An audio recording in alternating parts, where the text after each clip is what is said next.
Yep, I did. What's up, everybody? It's Wednesday. We are back. It's HF Pod. We are going to go through the last 5 shows, actually 5 of the last 6 shows, because last night Megan was at a show that we're not allowed to talk about today. Nope. Megan, hope you had fun, but can't hear about it yet. We are going to recap. I think we're going to recap Forest Hills and SPAC on Monday at some point, just so everyone knows. So we will figure that out. There's a scheduling conflict right now that we haven't resolved yet. I don't even know if Brian and Megan know about it, but they will soon. But welcome, everybody. Hey, Megan. Hey, Brian. Hey, guys. Did you have to take your car in this morning as well?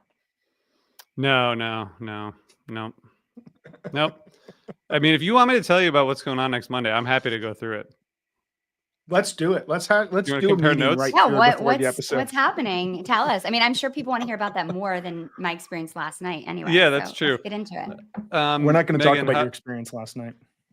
I know. Megan, how was the show? It was really fun. I had a great time. What an amazing venue. Absolutely beautiful. Really cool place. Just such a piece of New York history. It was really fun to see Phish there. So small, so intimate. It was really cool. First set, I have thoughts about, but I had a really great second set. Awesome. Yeah. I mean, I'm glad that Phish is following in Goose's footsteps and playing there. Saw Goose there last year, and I think everyone knew that you just had to get a Phish show there or two. Yeah, summer New York City Phish is pretty special. Okay, we have 5 shows to recap. We are going to do it a little bit differently. We're going to do it. We're not going to run through every set. So if you're hoping for a recap of every song that they played, you can look on Phish.net. They have all the set lists from all the shows ever, actually. How about if we take just a couple quick voicemails before we start? How do you guys feel about that, given that we're trying to do this quickly? Think that makes sense? Yeah, let's do it. Yeah, man. Roll them. Roll the tape. Down. Roll the tape. I will say we have a lot of voicemails left over from our episode last week. We will keep them. And we will continue. I have them in a folder. We're going to roll them out as soon as we can. And also keep leaving us reviews on Apple, please. That helps. So just open Apple Podcasts and leave us a review. That'll help other people discover the pod. Also, if you want to get some of these episodes ad-free, you can go to osirispod.com/premium, or you can subscribe, I think, for $4.99 a month in Apple. That helps us keep the lights on. So consider doing that to support us. StreamYard just hit us up, didn't they, Brian? StreamYard, this service, just charged us hundreds and hundreds of dollars. So now we need to find those hundreds of dollars.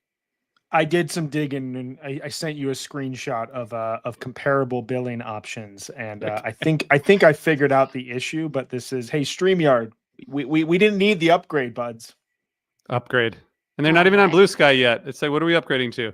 We're upgrading to less stuff. Okay. In the meantime, we will let's listen to a voicemail. This is from last week, Brian. This is for both of you, but I think Brian will particularly like this one. It's not for discussion. It's just for listening and then thinking about later. Not too bad, because I already have notes on it. Hello, everybody. My name is Don. I'm in Westchester, New York. Hopefully looking forward to seeing some of you guys over at Forest Hills and SPAC. I have a question for you. It's more of like an exercise, but let's see here. Maybe it'll make it to the mailbag episode. If there ever were a song in the catalog that you feel like has the potential to possibly reaching immortal jam king status, of course I'm talking about Tweezer. If there's ever a song that you feel like could ever get to the same level as Tweezer, or even possibly for surpass it, what would that song be? I personally don't think it could happen, but if there was one that I had to pick, I would say it's Fuego. They just seem to really be clicking on all cylinders, enjoying playing it lately, really taking it out there for some extended runs, and it just seems like it's growing and growing. So looking forward to hearing what you guys have to say. Thanks for all you do with the pod. Enjoy the rest of the summer. Have fun, guys. Can I tell you a really cool story about that voicemail? Yeah, I'd love to hear it. I met Dan last night. He was sitting like 2 rows behind me at the show. Actually, I think 1 row behind me. And he came up to me and said that he left this voicemail. And I said, oh, I heard it. did we cover it though? I don't think we did. I think we ran out of time. And he was like, oh, that's okay. So I'm so glad you're playing that because I saw him last night at Forest Hills and he had great things to say about the pod. And he's going to be so happy that we're talking about his voicemail right now. That's awesome. The universe Yeah. the universe gets us there, So great. Absolutely.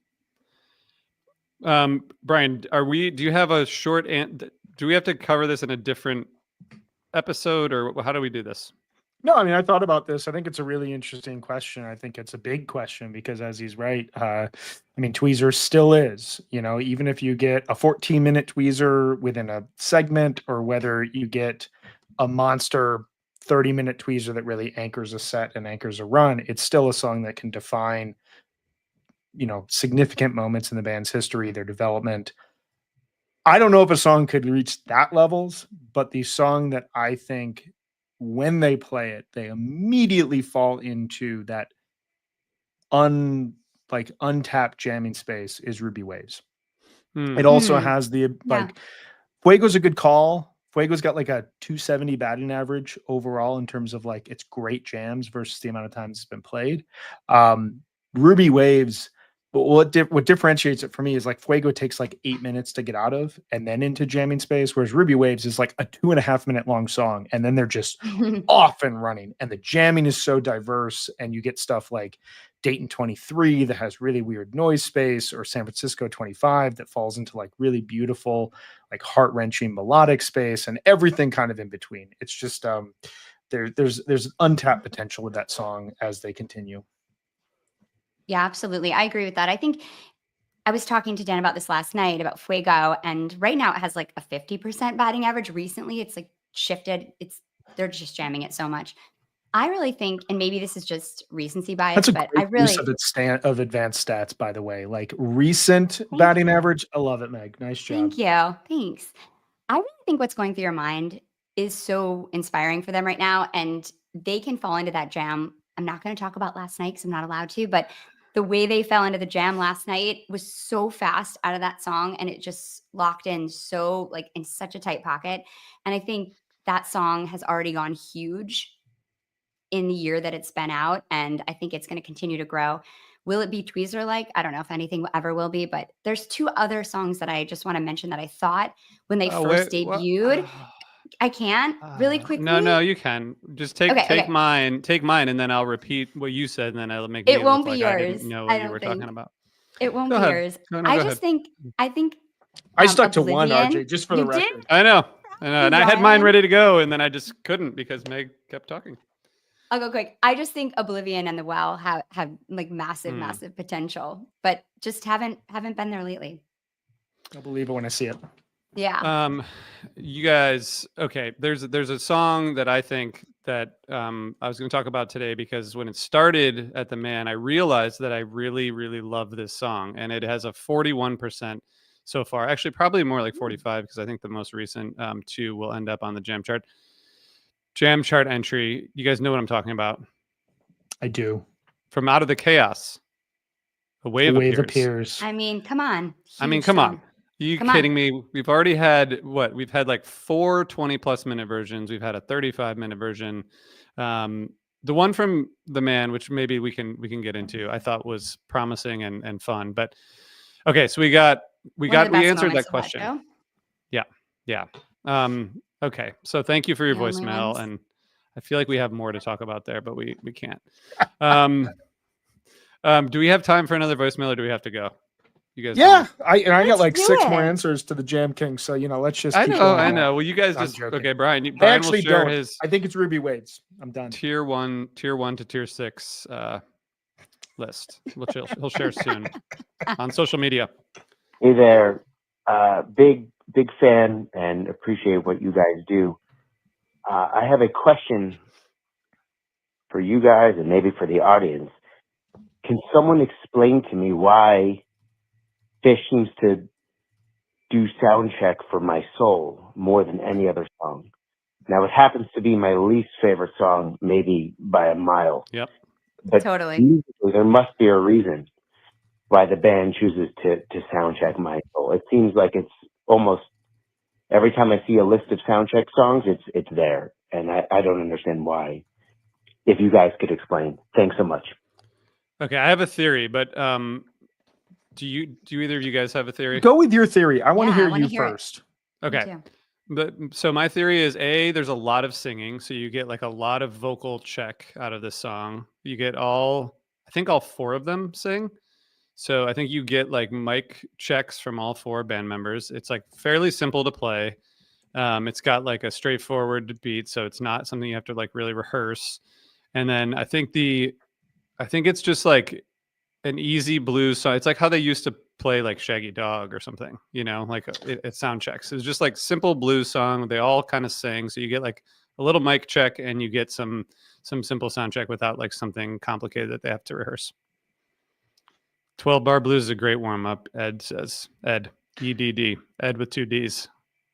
What do you It's guys an think? amazing way. Yeah, I have nothing really to add. It's a way to make sure that they're locked up. The sound is good. They're connected.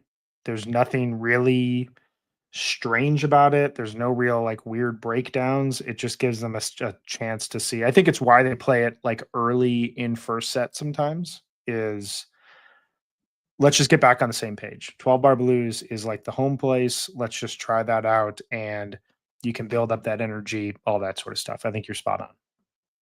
Yeah, I agree. The only thing I'd add is as a singer, that's a perfect vocal warm up. It's really hard to sing. Like you have to really articulate that. And it's good to kind of get your mouth moving like that before you're going to sing That's show. a good call. That's a good call. It does everything then. It's like the Does everything. fish reset, Yeah. which is why we go to the bathroom during it. It's Yep. perfect for us. It's a reset for us too. Yeah, it is. It's a reset for everybody. Then listen to Megan had the best answer as a trained actor. She knows. So I'm such a serious actor. Yeah. You are. You're very. all you that very years much in are. college, I did a lot of like those weird. Have you ever, the beginning of Anchorman when Ron Burgundy does all those like vocal warm ups? Yeah. I legit did those for years. Like I know those are real. I mean, he makes up some absolutely killer ones, but those are what people do. So my soul is like the Ron Burgundy warm up, I guess. That's Unique awesome. New York. Yeah, I'd like exactly. to- I'm That's actually a real into somehow you guys have got me into my soul now. Cool. Oh my God. one. It's switched. Brian's a Ron vibes guy, Burgundy of and fish he likes my soul. Definitely. I What's had the happening? best vibes this summer. Better vibes than anyone this summer. What's happening? It's amazing. All right. If you had a 12-minute commute to work and you were hoping to get to some show recaps, then I'm sorry, but we're getting to it. Oh my God, last do thing I wanna not take say- this out. Do not take this quote out and misquote us. Yeah. HF Pod says, my soul does everything. Oh my Yeah. God, that's hilarious. I mean, We're gonna I do the My heard it. Soul Rushmore next year. You guys know it's gonna happen. That would be so painful. Okay. Alan from Nelson, BC wrote us, and he shared a quick story that I wanted to share with you guys, and then we'll get to the recap. Folsom Night 3/7/5/25 was the night before my 50th birthday, and it was my 50th show. It was amazing all weekend, but that night felt like the whole weekend had been a slow build all the way up to the happy birthday in the Cross-Eyed and Painless Jam. I was with a big crew of 27 people on a party bus, and when Trey played Happy Birthday, yes, I know it was for RZA, everyone came dancing over to me with high fives and hugs and giant smiles of disbelief. It was magical as any Fish show can be for one individual, but for me, that was my night, 50 by 50. This band's a religion for me. I find my peace, my joy, my release, and I believe in the messages. You got one life to live while I'm young, evolve, everything's right. There's got to be something more than this. It's love, it's love, it's always love. We've got it simple because we've got a band. Thanks again for being a voice to turn to that allows me to see that I'm not alone in this crazy ride. That's from Alan. Wow. Pretty cool. Good stuff. That's really good stuff. Okay, Megan, I have a question for you. Okay. I'm We were ready. looking at these 5 shows, 2-man shows and 3 Chicago shows. Do you have something that you want to either ask us or talk about across these 5 shows? Yeah, I do. I have a lot I want to talk to you guys about, but one thing that I'm interested in is this idea of them pulling from the catalog in a really intentional way. And I want to think about how that affects flow. And I think they've had certain shows that they've done it really well, and certain shows where it hasn't worked as well. And I was wondering if either of you can think of a time in history when they've been intentionally pulling from the catalog and that it either has or hasn't affected flow. Yeah. I mean, I can think of a couple of, or I can think of one example where I guess, yeah, one example where it really benefited the band, I think, was the summer of 2012 when Mhm. they came back with the stated goal of playing, it was like at the time 252 unique songs in a calendar year or within a tour. They had not exceeded that prior. Trey got wind of that record and was like, we're going to break that. He's quoted it in Rolling Stone in an interview before the tour started. And to that point in time, especially towards the back half of 2011, specifically that MSG run, but like parts of June even, setlist had kind of gotten really stale. You knew you were getting at the end of a 2-night run, a You Enjoy Myself to close set 2. You knew you were getting certain songs in very specific spots, and as a result, the set list started to feel kind of static in a way. And they really reinvigorated, especially in June, the set lists with a ton of rarities at the time, some pretty big bust outs, songs like LaGrange, Light Up or Leave Me Alone. Um, I'm blanking right now, but they're scattered across the entire tour. They really reinvigorated that overall tour with a lot of rare songs, a lot of bust outs, and it added to it because you were still at a period where the band was going to play 12-song first sets, 11-song second sets. Yeah. But the unexpected nature of those songs coming in really, really benefited the overall flow of things. I think to what your point is, and I think this speaks to kind of a larger thing of where Fish is at right now. We've talked a lot about how over the last 15 years, they've injected 100 plus new songs into the catalog and into the rotation. Some of those have stuck, songs like Fuego, Everything's Right, so on and so forth, that like have become real jam statements. Others, they kind of need to work in and they don't necessarily fit as much. And as a result, we have kind of a block of songs that are within the like 100 to 500 show bust out range that are not really that shocking of songs if they were played because Mhm. they've just kind of fallen out of the rotation. And so I think there's a sense of like bringing some of these songs back in or giving them another chance in the rotation that feels almost like a pause within the show. Like we're going into Yeah. this and then we'll get back to like where our strengths are at this point in time. I don't know. That's kind of my initial thought on it all, but I'll let you guys speak. So here's my take, and this might be Yeah. wrong. Which I like to preface it. I shouldn't preface that. Let me start over. Here's my take, which is definitely correct. This tour, There you go. this tour actually reminds me a lot of Summer '98. The song Mhm. bust outs are Mhm. different. You know, those were all covers. Obviously, we have you know Meg's favorite show from 715 and many others. But you know, it's these like kind of weird song choices, kind of weird flow sometimes, but then these like monster jams, you know, the Riverport Gin, obviously the Runaway Jim from Star Lake, some of the you know, there's so many. But it reminds me of that. And then there's also like in that tour, there's a little bit of this like stretching out songs that we didn't typically hear stretched out, right? That happened a few times, Meriwether and Buried um Alive. yeah, there's Mhm. it's just yeah, Buried Alive.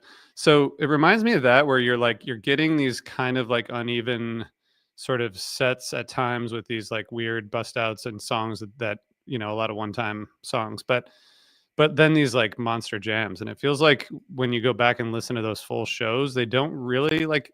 I wouldn't go back to a lot of those shows to listen straight through, but I would listen to those jams, and I wonder if this tour is going to end up feeling like that. I don't know. Yeah, that's kind of how it's feeling to me a little bit in that we're just getting some absolutely, huge tentpole like jams that just completely carry a show. And then also, but fewer like full consistent flow shows, some sets that are really doing that. But it's interesting. And thank you. I wanted to hear both of your thoughts historically about that.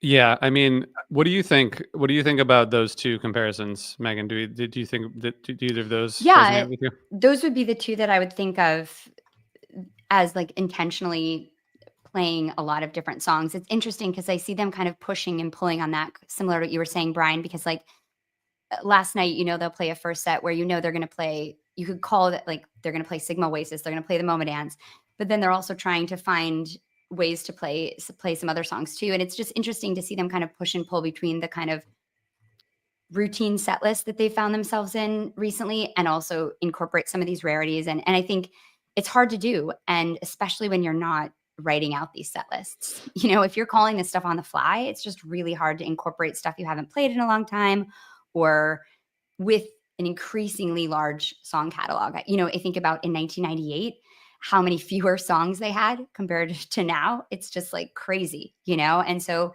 when you have such a huge catalog that you pull from, it becomes harder to incorporate older stuff into that seamlessly, I think.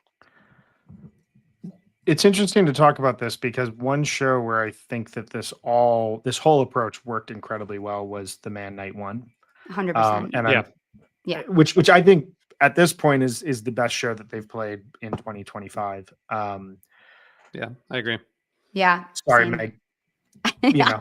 Listen, I knew when I was watching know that you from do. home, I was like, I'm so fucked tomorrow. Yeah. Well, It's amazing. right. You see a show like that, you're like, okay, that it's just very special when that stuff happens. And Yeah. I'm just looking at the gap chart, and it's interesting. The first set opens with Punch, into Everything's Right. That's an 8-show gap and a 5-show gap. Those are within the rotation. Those are just songs that they just know how to play right now. They know how to deliver. You get Camel Walk that has a 98-show gap at that point in time. Then the rest of the set, the only song to exceed a 12-show gap is It's Ice, which I think would be surprising to think that hadn't been played yet in 2024. That's just kind of a song we think of in the rotation, but they haven't played it. And so it injects like a little bit of like this specialness. In the second set, Sand, My Friend, Blazon, Carini all have 7 or 5 show gaps. Those are right in the rotation. But right in the middle of there is this super fun, energetic little rock song in place of a ballad, Boogie on Reggae Woman, that was on a 19, but it's on like a 19-show gap as well. So they're like kind of bringing something back into the rotation that is like a little bit distant. Again, in the encore, Shade and I Didn't Know are on a 24 and 47 show gap, but then the show ends with Wilson Possum 5 and 7 show gap.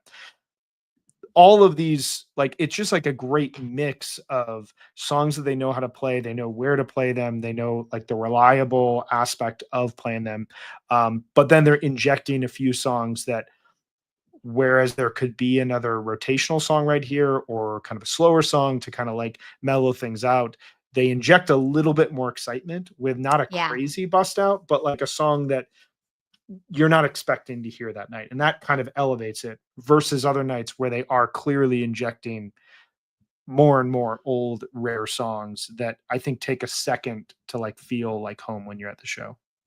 Yeah, I think that's a really good point. And I think that hitting these songs that are more like 50 to 100 show gap is a sweet spot because they're not so out of the rotation for them that it's like work for them to play them. So I'm going to start with the good news for set list calls. I think when we're talking about these 5 shows, I think all 10 opening calls were great. Like each set, Sand, Punch in the Ice, Sand, The Dogs, Curtain Width, Harry Hood, No Men, Life Saving Gun, Tube, Cars Trucks Buses, Got a Jaboo. I think those are all like great calls to start sets. So Agreed. I think that's awesome. And I think that's like a strength of this tour. It feels like that's like very thoughtful. Of those 5 shows, I think one of those 5 has a last 45 minutes that's good. And that was the show we were just talking about. I feel like, and I, you guys know I don't stream. I look at the set list and the Live Fish timings like right when I wake up. And it's like 4 songs that are 7 minutes each to close every show.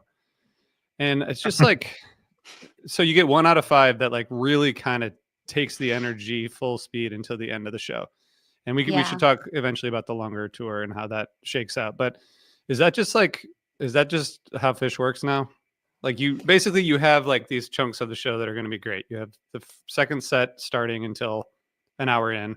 It's an hour and you power. have like, and then you have 20 or 30 minutes of the first set. If you're lucky, that's going to be like insane. I mean, I think there are 2 shows that did that fairly well out of these 5 shows. I actually think that the Man Night one, obviously we talked about that, Boogie on, Blazon, Carini, fantastic fourth quarter. But I also think Chicago Night 2, Pillow Jets 2001 Chalk Dust is a great fourth quarter. I also think fourth quarters are so dependent on what comes before them, obviously. But if you're going to play a monster jam in the third quarter, fourth quarter immediately gets like a handicap or whatever you call it in some sort Mhm. of sports technique where you're like, okay, you're already starting at a higher point. But I do think Pillow Jets 2001 Chalk Dust is energetic. Pillow Jets is interesting enough to not be the usual. And 2001 didn't, it sounded earned. It, in that case, it didn't sound like, Yeah. shit, what do we play? It's fourth quarter, play 2001, the It Possums or fit. something. It fit. Yeah, it had like a vibe. And I think like for me more than anything, there has to be like the flow needs to continue in the fourth quarter. And I think that's what Chicago Night 2 did really well. But yeah, the rest of them, I think either the energy dips or it seems scripted, or it just wasn't inspired. Or the Brian, I third want wasn't strong enough to carry it. Brian, I want to hear your take on this. I just want to say for the record, because I'll get yelled at, and I'm happy to do that. I think that 2001 was completely fine, totally fine. Yeah, me too. Totally fine. Just fine. It was very service. I mean, this was not like the number show 2001 where we like heard new ideas coming out of 2001. But Yeah. it was not your rote 6-minute. Let's just do the lights so that everyone hanging out on a Saturday night getting their party on likes the vibe. Yeah. I mean, I think what you're speaking to is something we've honestly seen throughout their history. I think the dirty secret of 40 plus minute jams is that they tend to not be complemented by a great set around them. A lot of those interesting. 94, 95 big jams kind of come in a set that's just like a grab bag. Albany 2009, they play back-to-back 20-minute jams in Seven Below and Ghost, and the rest of the set is kind of just like, okay. The Tahoe Tweezer, nobody listens past the Tahoe Tweezer. The MSG Tweezer, I know one person who fights for the rest of that set. I don't understand why, other than the fact that they were there. Oh, not true. I'm not talking about you. Oh. The but yes, you do. Other examples, one of the things that makes that man show so fantastic is that you get this really outstanding near with asterisk 40-minute jam. I know what it says on Live Fish, RJ, but I also know how long it actually is. You get a near 40-minute. So wait, jam. so are we doing that? Are we doing that with every jam from now on? Are you going to retime the Live Fish timings for every jam? I unfortunately am I'm required to go based off of the fish.net jam chart timings because they time from exactly when the music starts to exactly when the music ends. I'm sorry. No, it's I okay. really am. So they have a jam chart entry up already for the sand? They have a time. I don't think they put the jam I chart don't up, but know they have if it on I the haven't- 20-minute jam chart. It's on Okay, the well, I'll make 20-minute sure that jam it's- chart. I'll make sure that it's 40 by It the should be on time the 30. this gets wrapped up. You Doesn't guys start forgot I till, have a login. I have a login, so It doesn't start till 19 seconds into the actual track, and by that point you're at 39:42. So I don't know what to tell you. We Oh my need God, to change it, RJ. That'd be so funny. Well, that's why we need to change every goose closer for the past 6 years. that's so we don't for get sure. the audience noise.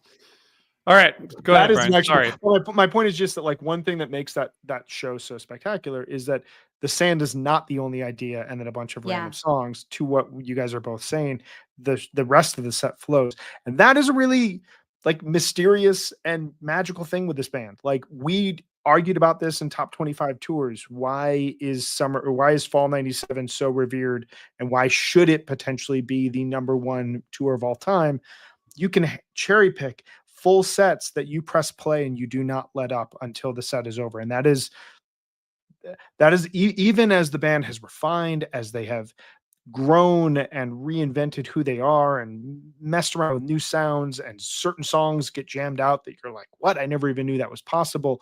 Like, even as we're in such a great period for Fish, I think it is still really challenging to play 85 to 90 minutes of pretty much perfect music. Like, why do you not see a lot of notes? Why do you, but like, why does your baseball team still lose 75 games and still be a pretty good team? So true. This is really like mystical stuff that they are playing around with. And when it works, holy crap, it works. And oftentimes it's just really hard that after you play like an hour of great music, you kind of just want to like play 3 songs and get off the stage. Yeah. You're still on the clock. Like, I still have expectations for you guys, like we're still going to talk about this in their performance review, but like at the end of the day, like they are human.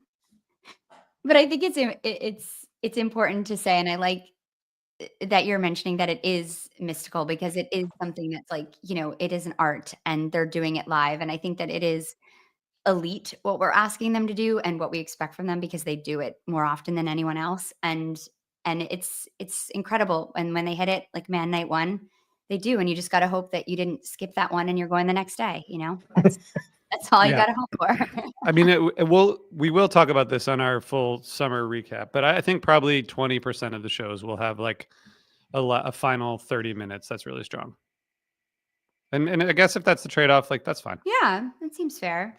I I mean, mean, we're would not you allowed to talk rather about last yeah. night, but like I do think last night wrapped up in a very nice way. That is a Oh, like yeah.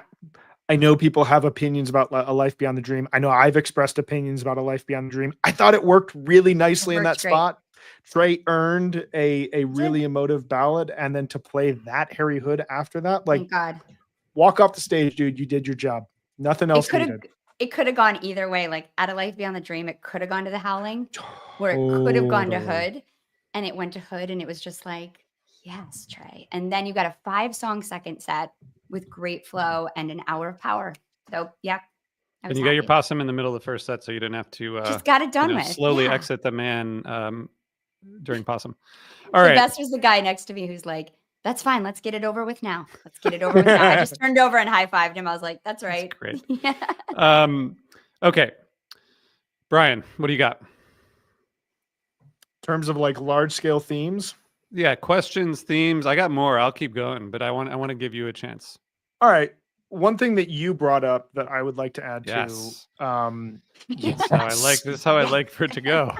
Bring up the things that I said. Great. So we've talked about this, and like there's like an ephemeral nature to jams that continue versus jams that conclude. And it's long been a debate, and we're at a point right now, as we know in Phish history. I don't know why I have to qualify this stuff for the haters out there, but like we're at a point in Phish history where it's awesome. And every single one of these shows, like I could not tell you a single show on this tour other than maybe Boulder Night 1 and Man Night 2, which we'll get into. But even Man Night 2 had excellent moments that like doesn't have a like tentpole jam. Like it's a very rare period to be in. But that said, like with that, we get a lot of like really good ideas that emerge in jams that then just kind of fall off versus jams that continue and we see the full picture of what the band was kind of going for in that moment. And so I was thinking about two examples here. Number one is the Sand from Night 1 versus the Wave of Hope specifically, but also I think you could throw in the Simple from Night 2.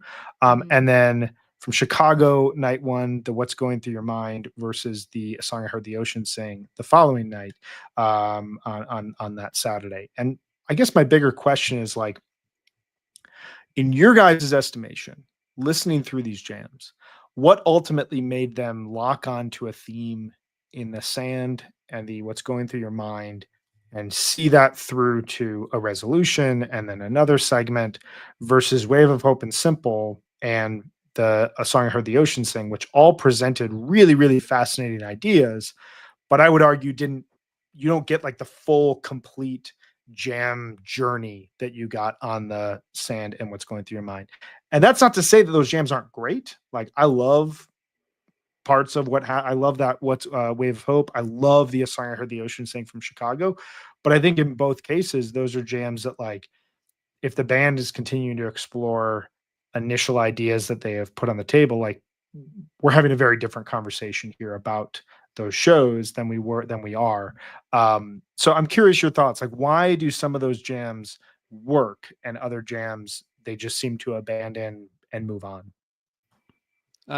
Well, I have a thought that's quick and simple, which is that I think it's all about whether Trey like keeps pushing it forward or not. Because I think like in the What's Going Through Your Mind, you have like almost like 18 minutes in or 20 minutes in. It's almost like a You Sexy Thing like kind of jam there. But Trey and Mike are kind of driving it together with Paige on piano, and it's like it leads directly into this peak.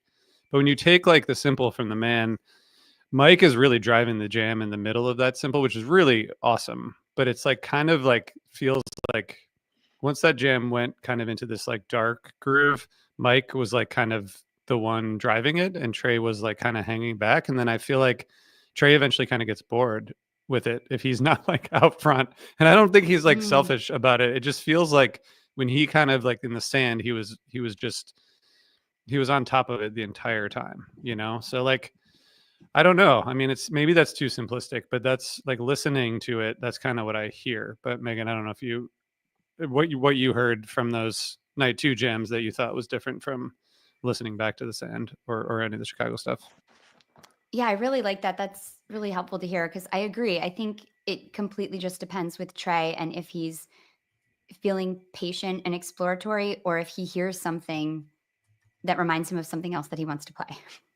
Also, I think, That's when you're in a interesting. jam and you latch on to something, listen, I've never jammed. I don't know what it's like, but I do know what it's like as an actor to be on stage. And acting is a little different because you do the same thing every night.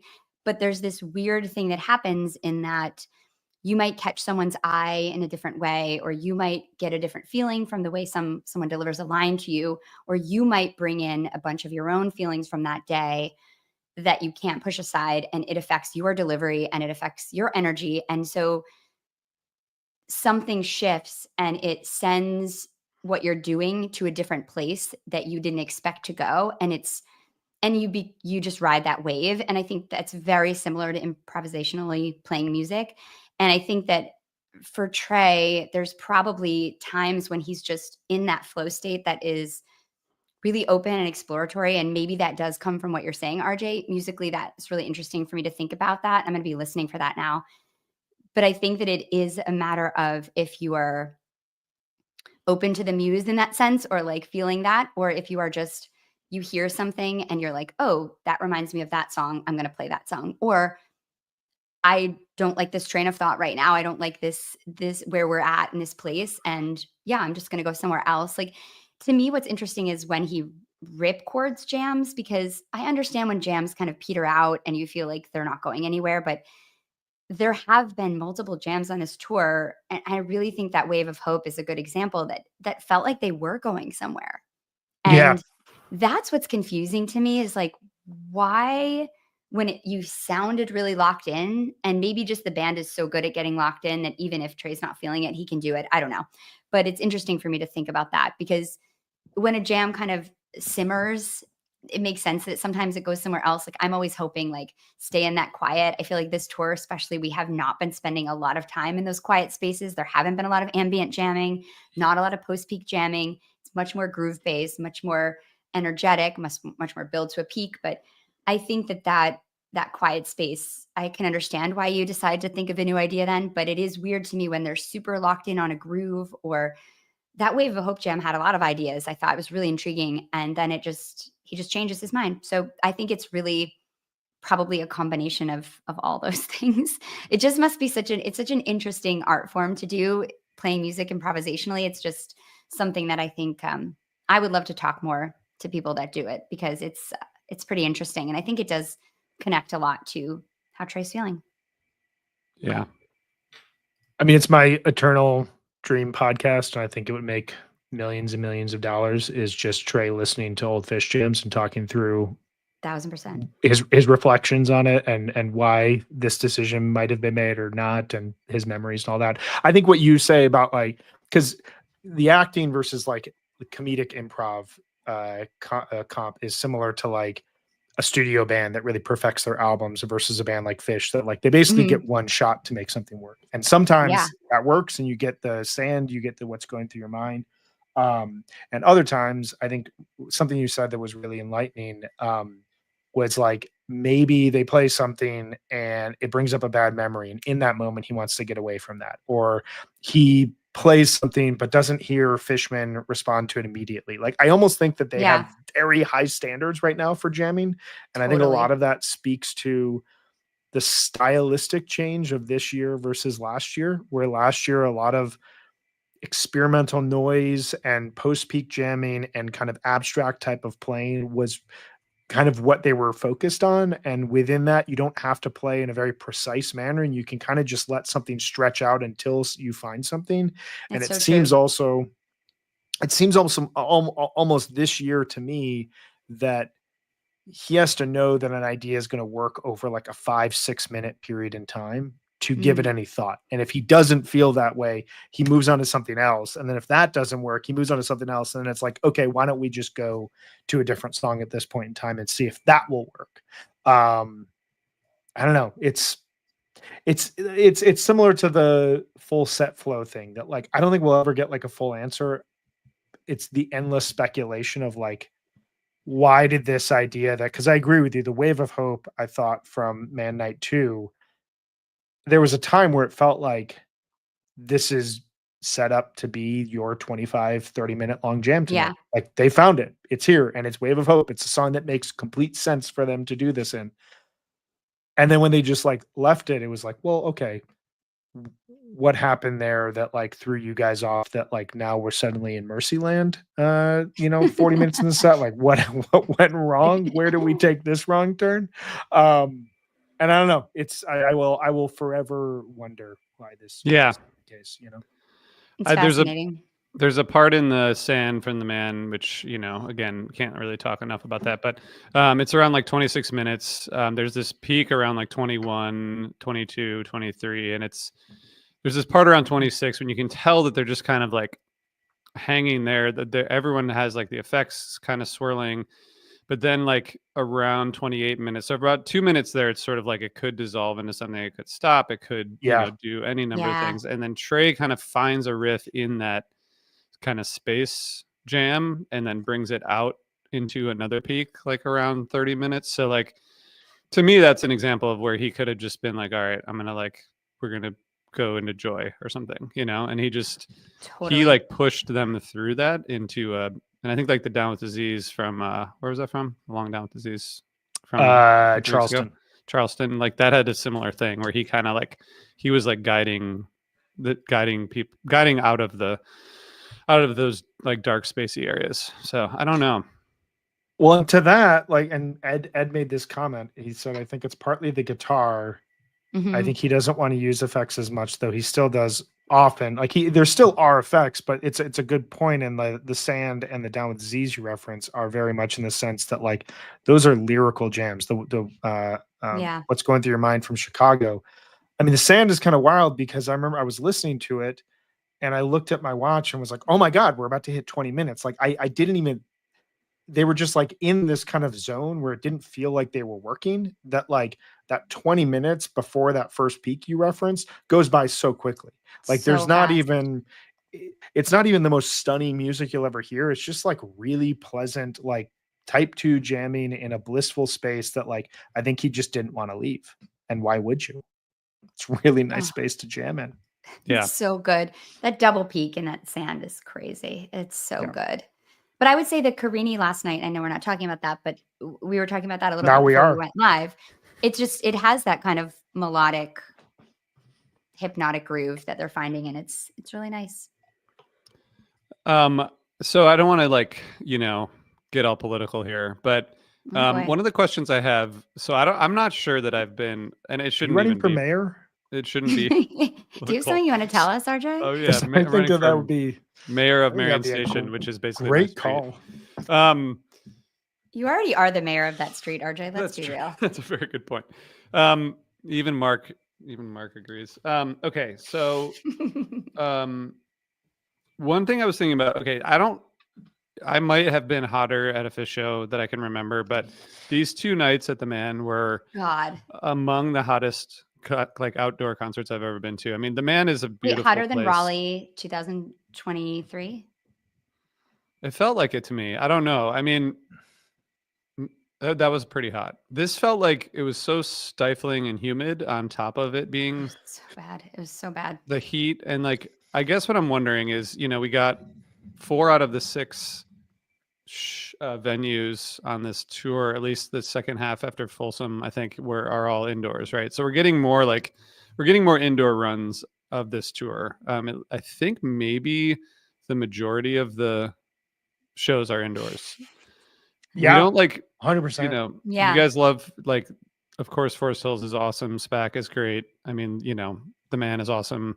Folsom, I know, Brian, you had some of the best shows you've ever seen. So like, I don't want to take that away, but as the world gets hotter, are we just going to see more indoor shows? Like at some point in the next 5 years, especially with fish, getting older and like fans getting older, like, are we just going to see more indoor shows? Like, will we see a summer tour where it's just all indoor shows? And that doesn't go just for fish. It could go for any band. Like, are we just going to have indoor shows during the summer at some point? Cause it's just too I mean, fucking hot.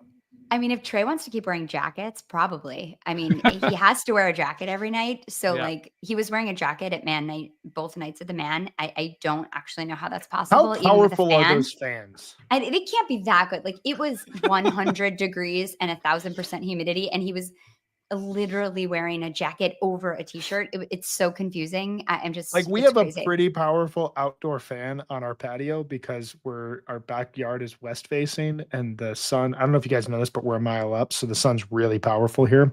And we like have that fan on us and like, I'm still warm. Like I'm not in jacket weather. I'm like, now And I'm you're just not dripping playing. sweat. And you're Right, not right. playing like a 3-hour show.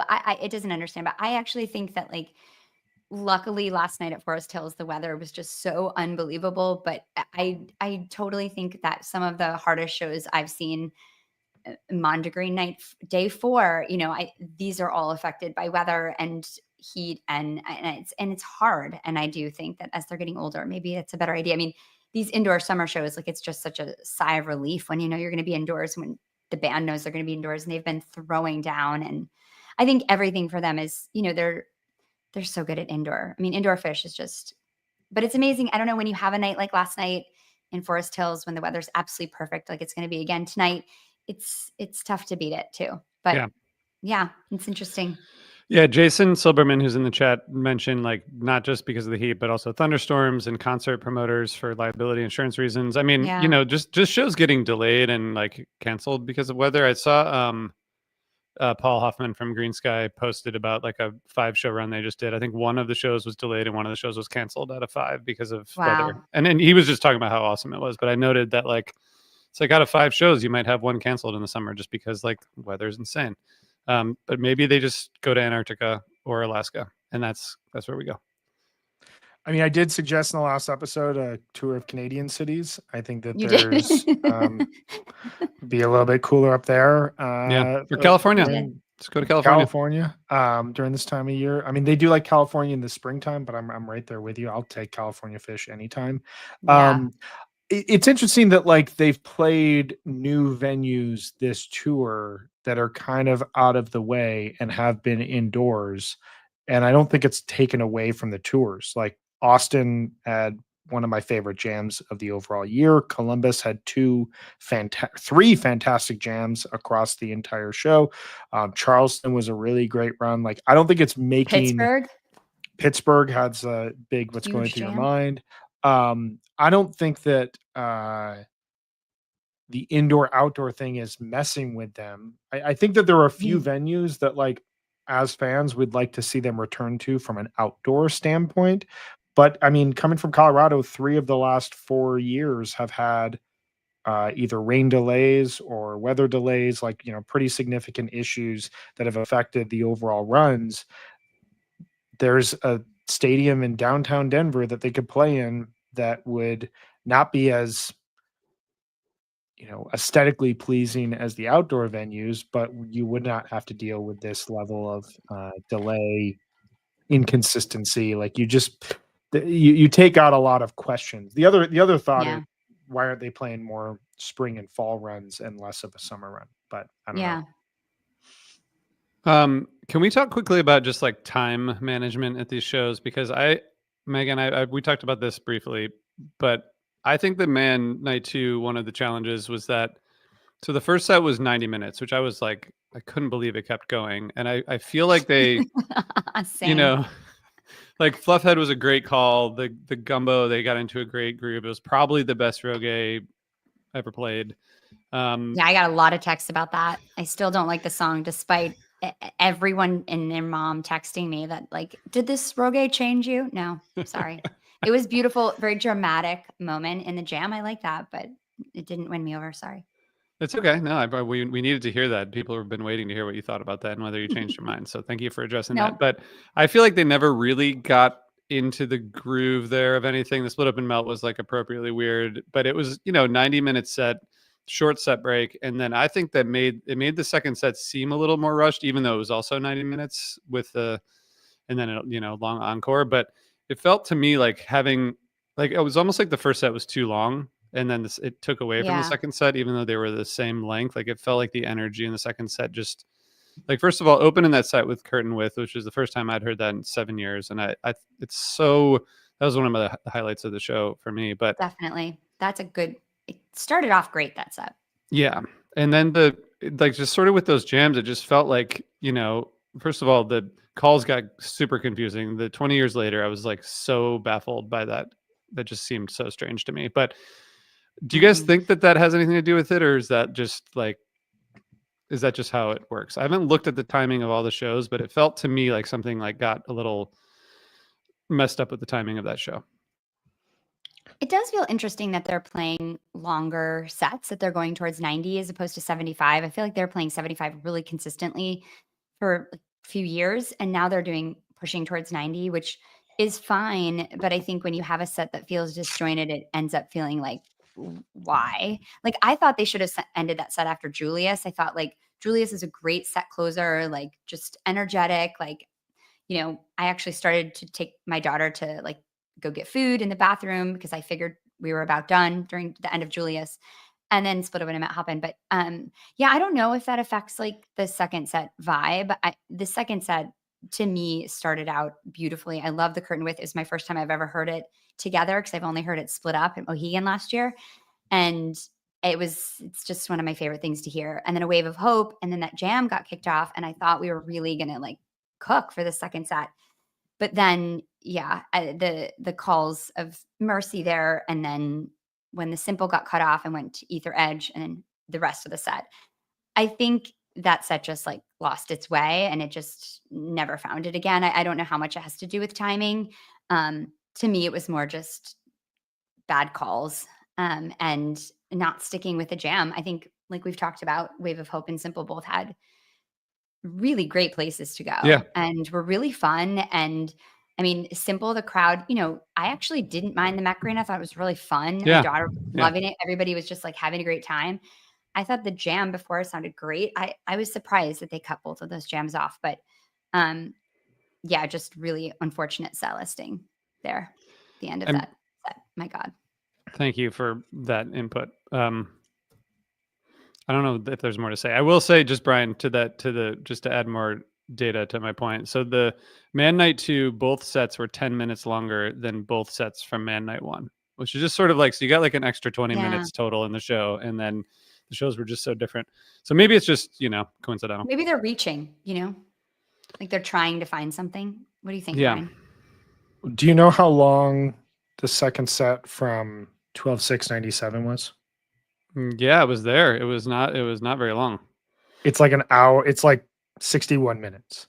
A lot of Fall 97 sets. I love that It's ridiculous.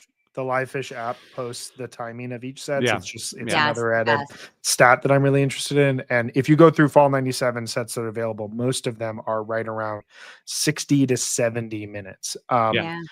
I think this kind of gets into like I think the perfect album. They did have a length is- party to get back to, though. That's true. There's a lot more Yeah, going they were on.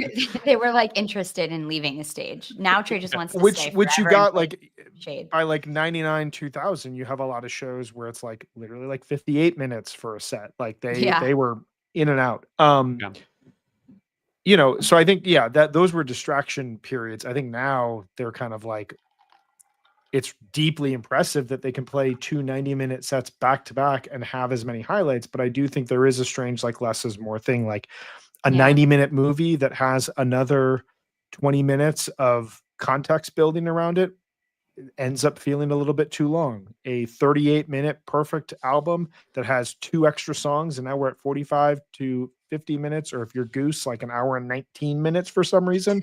Like there, less is more sometimes. And this is Totally. not to say they shouldn't give us more music, but I think you're right. Like you do have chances where I don't think a lot can save these Man Night 2 sets, but maybe some shuffling, removing a couple songs here and there, making it a little bit more tight and focused would have allowed some more breathing room.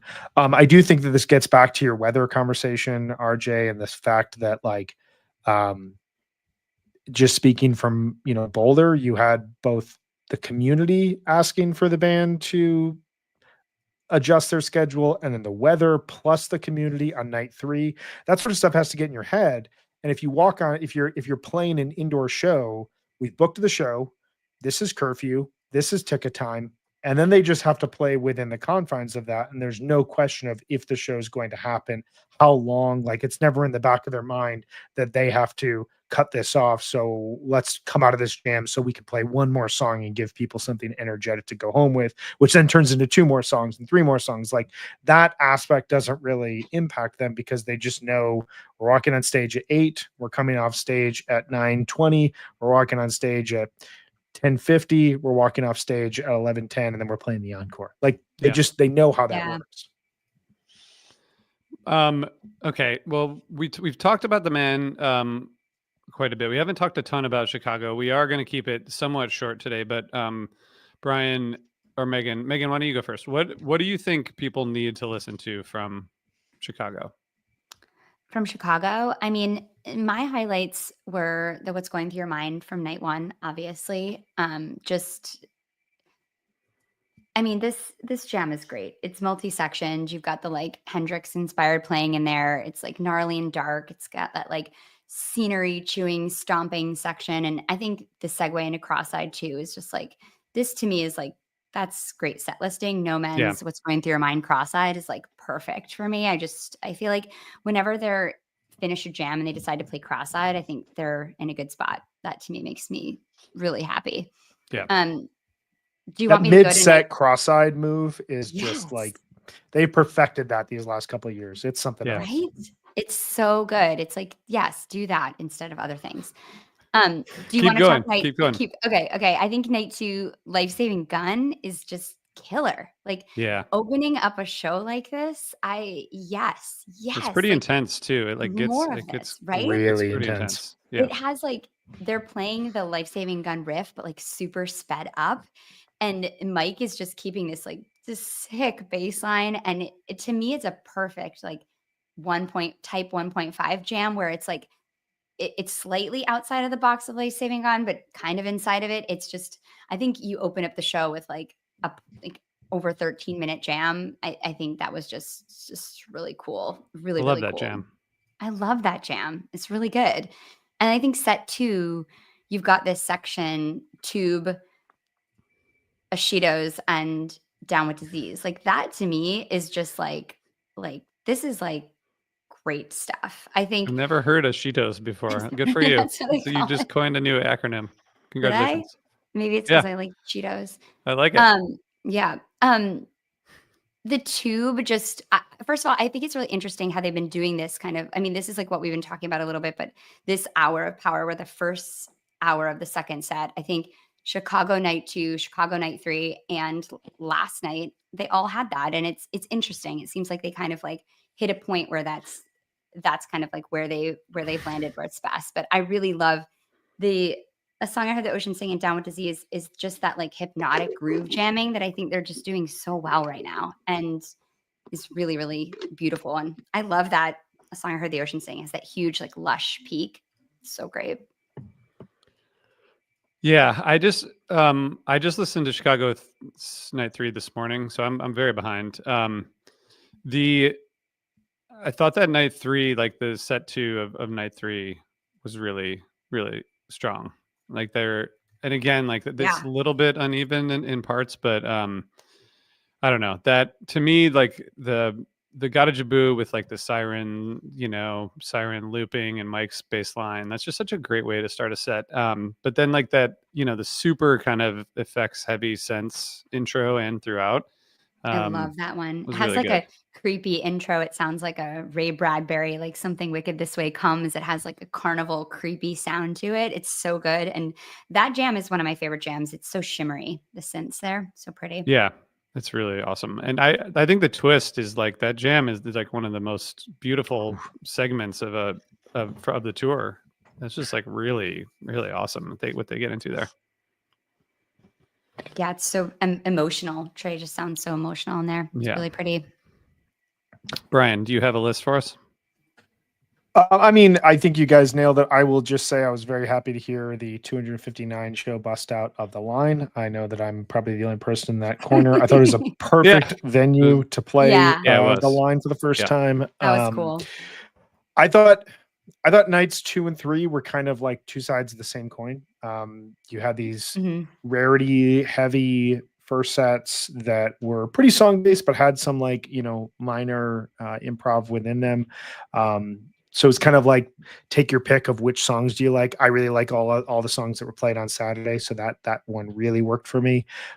Set 2, we talked about this, and this is the first set of the tour that every single one of these songs made my larger jam list that I work through, because every Wow. one of these songs, it flows really nicely. They all have like a little bit extra.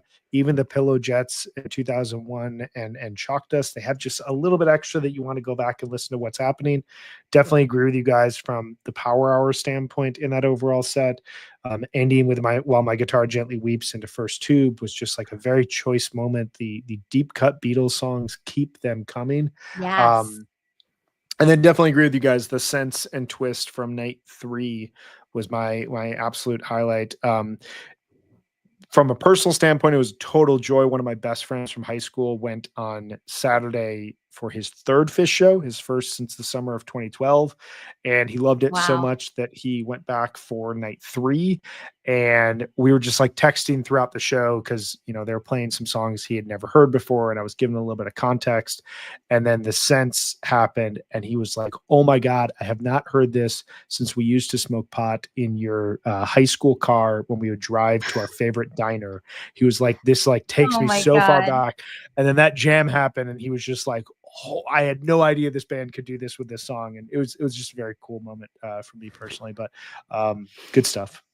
That's That's awesome. amazing. Winning back the old fans. Yeah. One sense at a time. It's not easy. I don't think we talked about this specifically, but this first set of Chicago Night 1, just the On Your Way Down, true bust out of 500 plus shows, which was really cool. And I like the Space Lasers Hey Stranger. Like I'm down for it anytime. I think it's awesome. I think like they use the effects well. So it's like Yeah. not just I don't know. To me, it makes the song more interesting. I did think when they like did the tequila jam and the bathtub gin, I was like, all right, are we doing this now? We're just like doing like samples in the jams.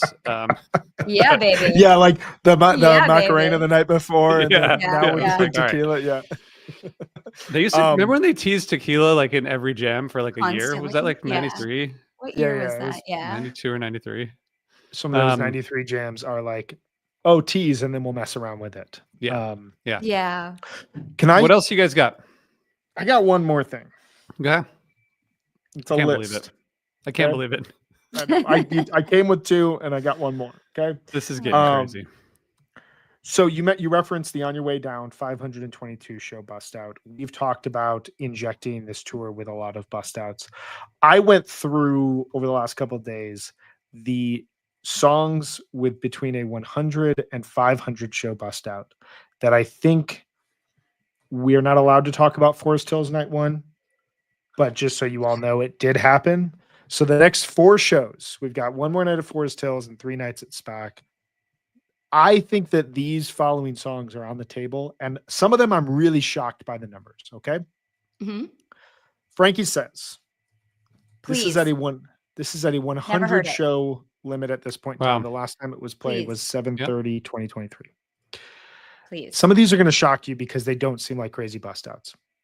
Hold Your Head Up is at a 101 show bust out, 7/29/2023. Really? Yes. Makasupa Policeman is at a 114 show bust out. Last played 7/11/2023. Wow.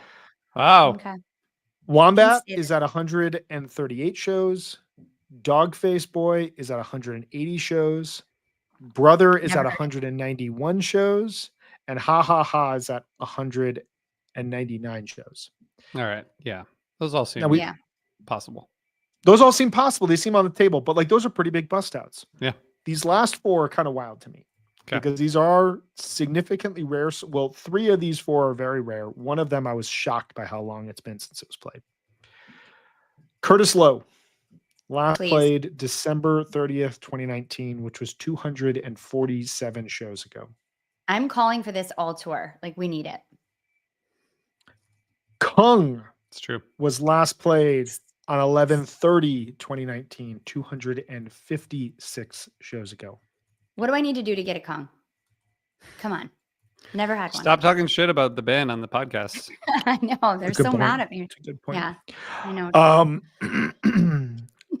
Admit that you saw the show of the year last year and get over your Mondegreen Night 4 crap. Okay. That would win them Wait, back. you really think Mondegreen Night 1 is better than the Mexico that you Yes. talked? As a You complete do. show, I do. Yeah, I think it was the show of the year. I've said this multiple times I on know, this I very know. podcast. Just, 2 I know, more, I okay? I know that we have. remember. I know we have to go. 2 more. We have to because- go. because we all of us have a scheduling conflict at 12 o'clock. All of us. 2 more. Uncle Pen. 8/5/17. 338 show bust out. Dang, that's a long coming time. tonight. Wow. It's coming Isn't tonight. that crazy? Uncle Pen, That you is would think that crazy. was played like Yeah. 50 shows ago. And then the last one, this is a bit more of a rarity, a little bit of a stretch. And I was trying to focus on songs that have had more than 10 performances. So not something that's like, Alright, yeah. we played So it twice crazy, and then, Ride Captain Ride. Mm-hmm. Guess the last time That'd this be song so was sick. played. 2018. Long time. Long time. Somewhere in 10 California. 2016. Exact opposite part of the country. Good. Good. It's about the San 20 Francisco Bay. Come on. I know it is. Please give They me played that. it on 8/19/12 because of that. 10/26/13 from Worcester, Mm. Mass. Worcester. Also the last Wow. time they played the Worcester Centrum, which they need to go back to, which was 489 shows ago.